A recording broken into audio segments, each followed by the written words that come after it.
Welcome back to the channel. Today we're going to do another amazing pranayama. This one is called Kapalbhati. It's springtime, and if you want to do some spring cleaning for the body, mind, soul, Kapalbhati is the right pranayam for you. In fact, it's not even considered a pranayam. It's one of the Shat Kriyas, one of the 6 cleansing techniques in yoga. Kapalbhati, often translated as shining skull. They say when you do this pranayam, you'll have a beautiful complexion. But what it's really about is cleaning and purifying Ida and Pingala Nadi, the sun and the moon, the male and female element of your pranic body, that pranamaya kosha we keep talking about. Moving the energy upward through those channels, bringing a lot of energy up into Ajna chakra and a lot of light growing off your head. So you may have seen pictures of old Tibetan or Indian monks or even Christian monks depicted with a ring of light around their body, and sometimes a second ring of light around their head. Those rings of light are the shining element of the being, are a sign of powerful energy, and that's what Kapalbhati is all about. So let's get into the technique, try it out, and like usual, afterwards we'll talk about some of the benefits and details of the technique. Remember one thing though with pranayama, do it on an empty stomach. Sometimes I forget to say that in the videos, but pranayama has to be done on an empty stomach. That's why it's great to do it in the morning before you've had breakfast, or in the evening before you've had dinner. So once again, let's do some of the basic yogic breathing technique just to calm, center, and focus our energies. Alright, inhale deeply, exhale slowly. Pay attention to the sensations in the body. Turn everything in the outside world off and pay attention to this one. Inhale deeply. Exhale slowly. And one more. Inhale deeply. Let your body lift up. Exhale slowly, feeling a deep relaxation. It's changing your mood, your focus, your energy. You're balancing breath, mind, prana, emotions, intelligence, bliss. Okay, so now that we're grounded and centered, let's look at the actual technique. So again, get into any comfortable sitting position. One important thing, as with all pranayama, is to keep your back as straight as possible. And you'll notice if you're doing pranayama correctly, your back will automatically start to straighten up, which allows those amazing pranic energies to flow through your system properly. In Kapalbhati, you want to focus on the exhalation. You let the inhalation come naturally, without any effort, and you focus on the exhalation. That's where you put effort. I'll do a couple of rounds so you see what it looks like, and I want you to pay attention to my navel area. You'll be going like this. So you're basically pumping the air out of your system.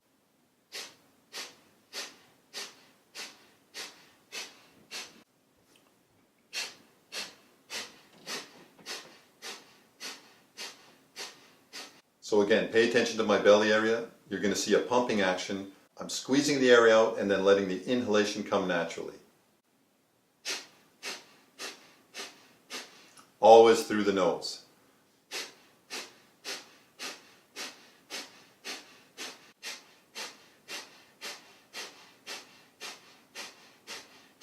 So there you can probably see the physical action going on.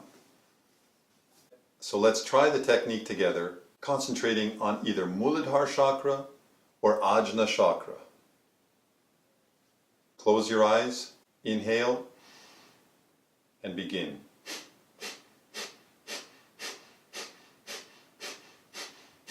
That was 10 rounds. So let's try 20 rounds together.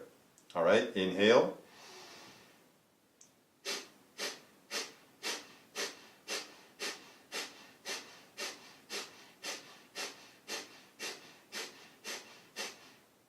I'm not sure if that was 20, but I think so. Ultimately, you don't want to be counting when you're doing pranayama. You want to be in touch with your body, feeling your energies, and just being body aware. Your body will tell you exactly how much is enough. So let's try another round of 20, Kapalbhati. Be fully aware of what's going on, putting all your attention inwards instead of outwards. Stilling the mind. Breathe in and Kapalbhati.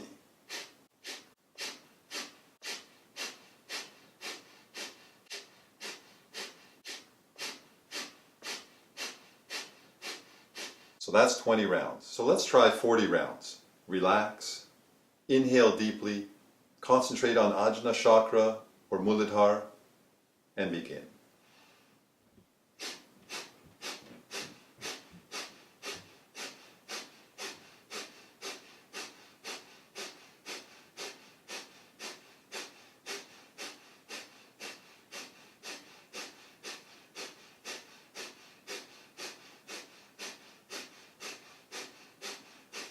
That was 40 rounds. Now one little thing we should add to Kapalbhati is when you stop.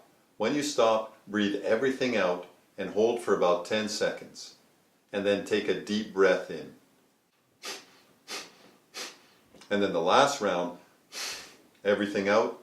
I hold with no air in my lungs for a few seconds, and then a deep breath in. And then exhale normally. Then you could wait a few seconds, 10, 15, 20 seconds, and do another round. Try to do 3 rounds of 20 to 40. Okay, we're going to try a few rounds again at the end of the video, but I just wanted to talk a little bit about some of the benefits. And in Kapalbhati, there's a lot of benefits. Kapalbhati will tone and regulate the digestive system. It will purify and clean the intestines, helping to expel undigested food and debris. It will detoxify your entire body. It'll purify your blood. So when you begin to do Kapalbhati, you might experience symptoms of detoxification, which could mean some pimples, Alzheimer's disease, Parkinson's disease, and epilepsy. All 3 of those are considerably helped by Kapalbhati and other pranayamas also. I mean, that's absolutely amazing. It strengthens and purifies the circulatory system. It helps cellular regeneration on every level. So that means every part of your body is regenerating itself better. It strengthens and cleans the lungs, the diaphragm, and the nasal passageways. So your whole respiratory system is given an upgrade. You'll start to naturally breathe deeper, which will have a lot of positive health effects. It cleans and tonifies the kidneys and the adrenal glands. In fact, it has positive health effect on your entire glandular system. So what we were talking about, Kapalbhati, Kapal meaning skull, Bhati meaning shining, so shining skull, that's indicating the functioning of the glandular system. The pineal gland, which is right in the center of your skull, actually is bioluminescent. A lot of people don't realize that you have a gland that's actually bioluminescent in your body. Now that gland is the physical manifestation of your third eye. So with Kapalbhati, it's working a lot on purifying, cleaning, and strengthening the pineal gland. And the pineal gland is a master gland for your entire endocrine system. So some of that glowing halo that you see in pictures of Jesus and Buddha, that comes from a highly developed and functioning pineal gland. Kapalbhati is very good for asthma.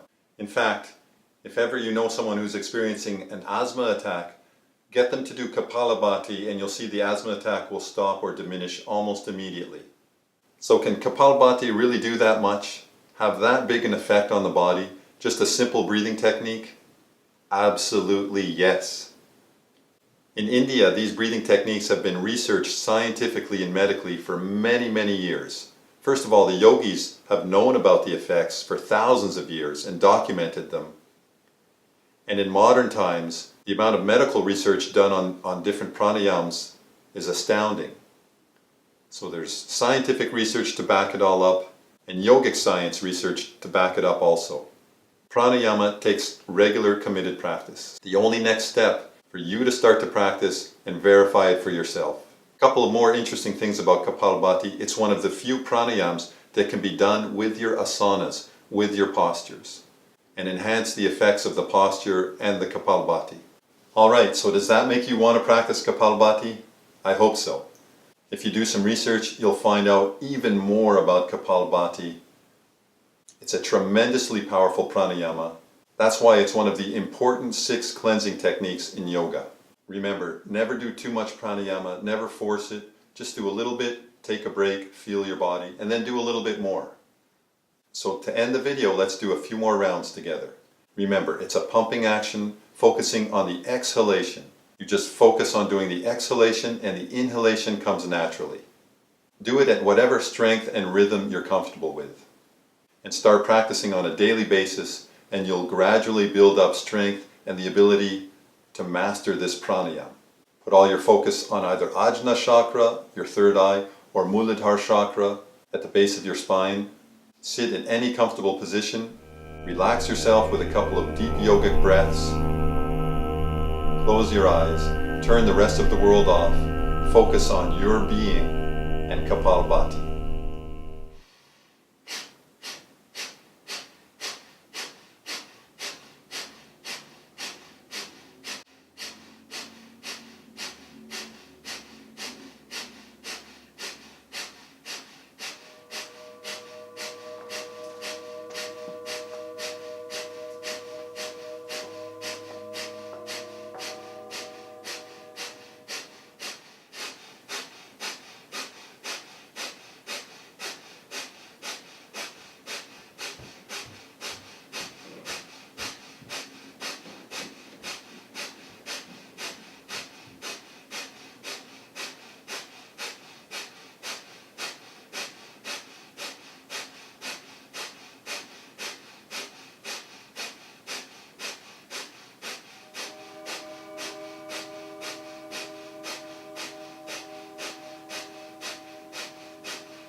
I would suggest doing 5 to 10 rounds and then taking a little break, and maybe do another 5 to 10 rounds. Once you get comfortable with the practice, you can go up to 2 minutes, 5 minutes, 15 minutes. You can do it 2 or 3 times a day. In fact, pranayamas are great to do twice a day. It's not very hard to do. Once you've done it a few times, you get the feel for it and it becomes easier and easier. Practice Kapalbhati feeling like you're in the presence of the Almighty, purifying your aura and raising your energies.